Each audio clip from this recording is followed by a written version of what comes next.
My name's Terry Jamison. I am the nursing coordinator in the donor egg department here at Cooper. Basically, there's a group of women who just don't have eggs for whatever reason. Maybe they've undergone surgery, chemotherapy, or maybe age has become a factor for them a little too soon in their lives. So they come to us for donor egg. And we have quite a pool of donors here at Cooper. So we're able to fulfill their needs and let them have a family using a donor egg instead of their own egg. Well, basically what happens here at Cooper is we have an IVF patient base that sometimes doesn't have insurance or can't afford the expense of IVF, or for whatever reason, maybe sometimes these girls are a little bit more sympathetic to the older women who are in the same position they are.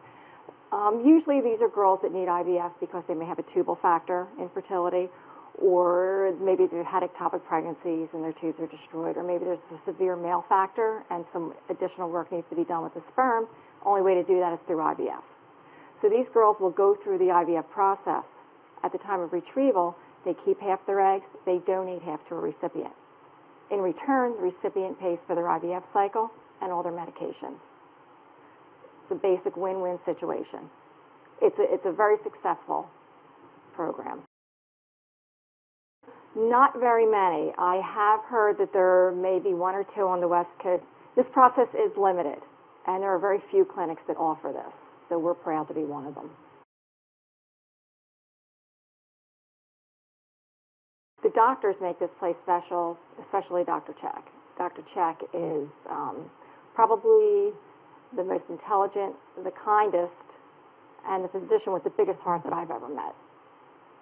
And it just shows in everything he does here.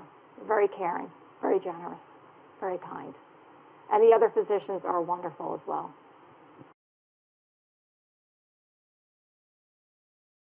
A patient may come in here with donor egg on their mind. They may come here for that specific reason. Or they may come here for an initial visit with Dr. Check or any of the physicians, and they may say donor egg is where you should be. If I'm here, I meet with them that very day. Other times the patients need a little time for that to sink in and maybe talk to their partners about that.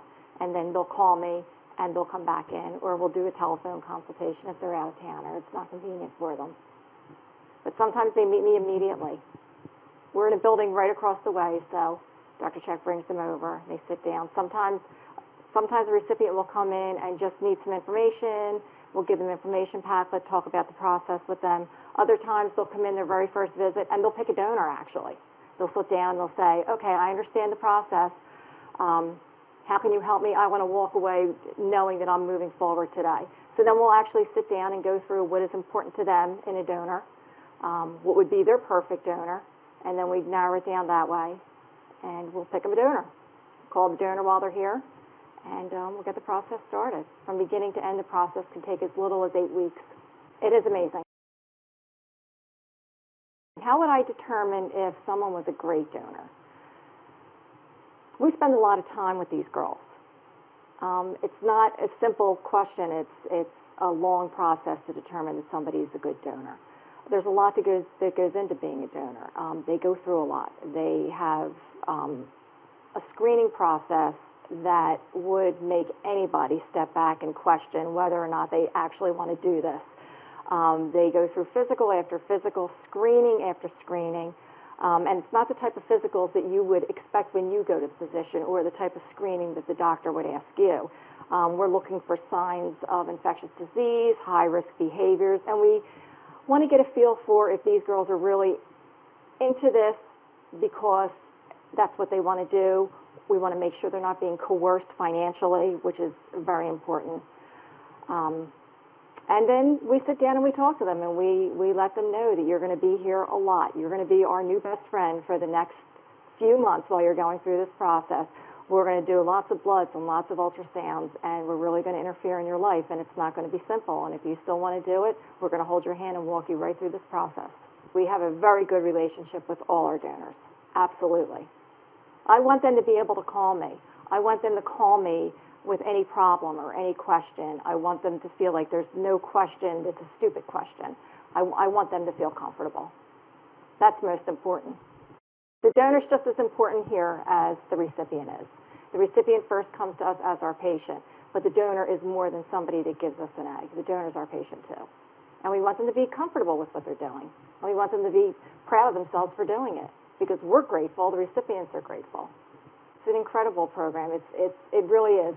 When you think about years ago when somebody couldn't get pregnant, they just didn't ever get to have a family. Can you imagine that? The paid donors are girls. They contact us, and they want to be an egg donor. They've been on the website. They've had friends. A lot of them have had friends that have gone through an infertility process. And sometimes there's a financial, I mean, let's face it, really.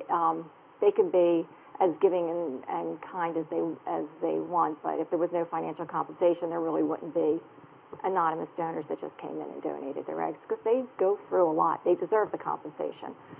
The shared donors, it's a big step for them to take, because the one thing that always stays in their minds and my mind and in the physician's mind is, how is this girl going to feel if she goes through this IVF process, gives up half her eggs, her recipient gets pregnant, and she does not?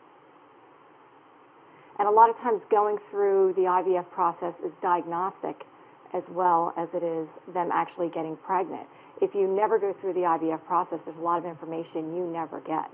So if a girl goes through this process and she has no fertilization, but her recipient has 100% fertilization, then you'll know, gee, maybe there is a sperm factor here and we just can't see it. There's a big answer right there.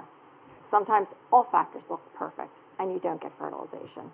The employees and the physicians, we are almost, and I hate to use that kind of a cliche, but we are a family here. Everybody's very comfortable with each other. There's no fear of going to each other with issues, with concerns. Everybody hears each other out. When it comes to patient care, Cooper is second to none. Everybody cares very much for these patients. Everybody wants a good outcome. We're not here for a paycheck. Nobody here is.